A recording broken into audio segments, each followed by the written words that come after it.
Good morning, friends. This is Mr. Raghavinder Das, the President of All India Cantonment Bungalow Owners Association, which was created under the Registrars of Societies Act 1870 way back in 2009. The need for this association arose when Mr. Raghavinder Das inherited a property from his father, late Shri Shyam Sundar Das, and late Mrs. Savita Das.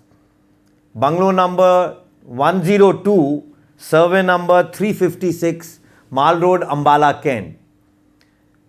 In 2003, he received a notice from the Honorable High Court that there was a resumption notice pending for the last some 30 years and the RSA, regular second appeal, had risen after being dismissed for default of more than 356 days.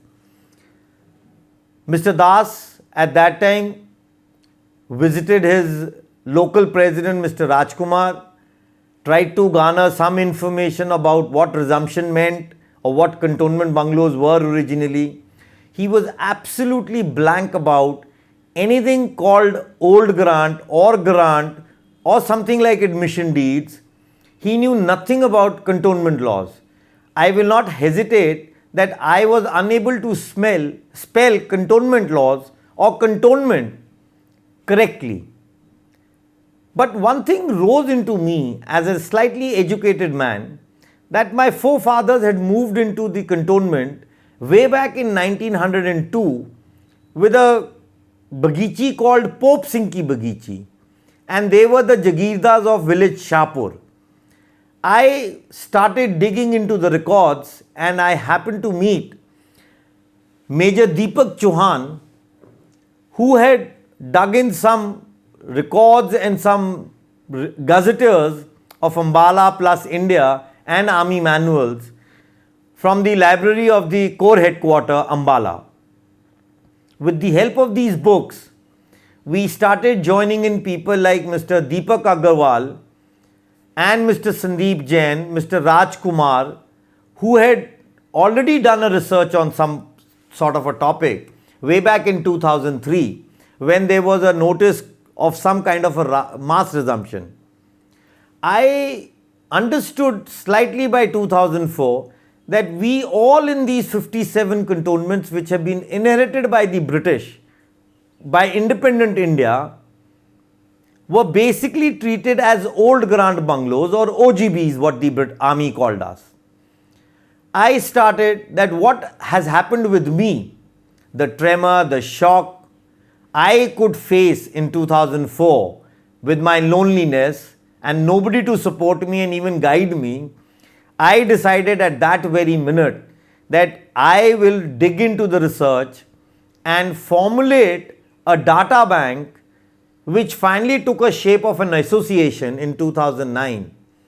And I will not hesitate that people all over these cantonments supported this idea, and we created history way back in 2012 that after 90 years, we assimilated in Delhi under the banner of All India Cantonment Bungalow Owners Association, and a representation of more than about 30 cantonments with more than 600 representatives physically present, attended the 2-day convention called the Twilight of Convention. These videos of the convention are already posted on the Cantonment Laws YouTube channel. But now what I am going to do is, I would be subjectively educating my fellow friends on small topics of what grant and how grant, or what cantonment boundary pillars meant, or what military boundary pillars meant, and the basic. What was this Governor General Order number 179 of 12th September 1836, which is the sole Bible for the army or the Defence State Office to impose on us and say that we all randomly come under this GGO.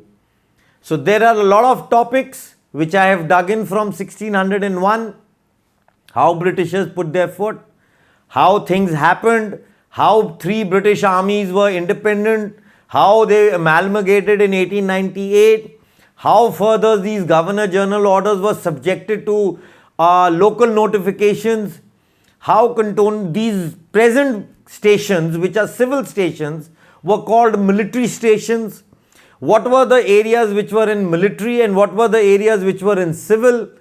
Everything is to be educated on, and then we will realize that Britishers were honest. Even if they had to slap us, they made a law for it. So this Governor General order, whether it was applicable in the civil cantonment area or the civil boundary pillars, is a subjective matter, needs to be discussed, and I, with all your support, with all your encouragement, I would like that my viewership on this channel should grow, and this effort which I am taking maybe against the wishes of the department as well as the Indian Army, that people will support me on this and see what I am saying, whether I am logical or not. I will only speak facts. I will speak of judgments way back from 1865 to 2019, how the courts during the slavery days and during the independence, when the constitution was given to us, have been interpreted, and why we people are subjected to laws which have been redundant after the imbibement of the Constitution of India. Thank you. Good day.